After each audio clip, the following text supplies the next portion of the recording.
औज़ुबिल्लाहिमिनश्शैतानिर्रजीम बिस्मिल्लाहिर्रहमानिर्रहीम। वो तमाम नाज़रीन जो इस वक्त अपनी टेलीविज़न स्क्रीन्स पर TV1 की नूर रहमान इश्क़ रमज़ान की ये इफ्तार नशरियात देख रहे हैं, आप तमाम देखने वालों को खुशामदीद और अस्सलाम वालेकुम।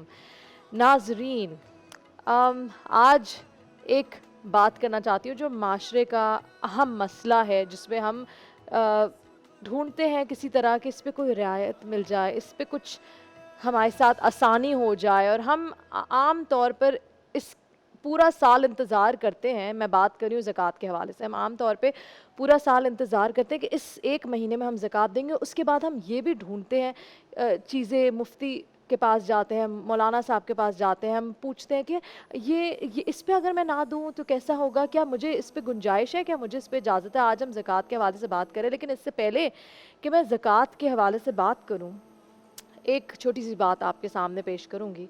एक अंसारी सहाबा रसूल अकरम सल्लल्लाहु अलैहि वसल्लम के पास तशरीफ़ लाए। आपने उनसे मदद की दरख्वास्त की। हजूर पाक सल्लल्लाहु अलैहि वसल्लम फरमाते हैं कि क्या आपके पास कोई चीज़ है। तो वो सहाबा कहते हैं कि मेरे पास एक चटाई है और एक प्याला है।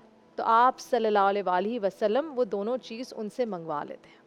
जब आपने वो दोनों चीज़ मंगवा ली तो सामने मौजूद जितने भी सहाबा कराम थे, उनसे पूछा कि कौन ये ख़रीदना चाहता है।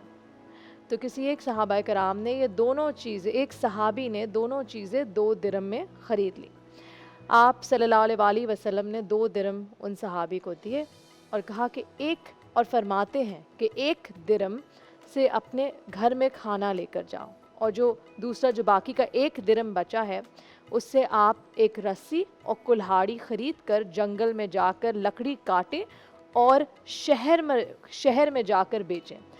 जब वो सहाबी 15 दिन बाद लौटे तो उनके पास 10 दिनार जमा हो गए थे। तो रसूल अकरम सल्लल्लाहु अलैहि वसल्लम ने फरमाया कि ये हाल उससे कहीं बेहतर है कि तुम लोगों से सवाल करते और क़यामत के दिन तुम्हारे चेहरे पर दाग होते। मतलब आप सोचें कि कितनी इम्पोर्टेंस है खुद से कमाने की बनिस्बत लोगों से मांगने की।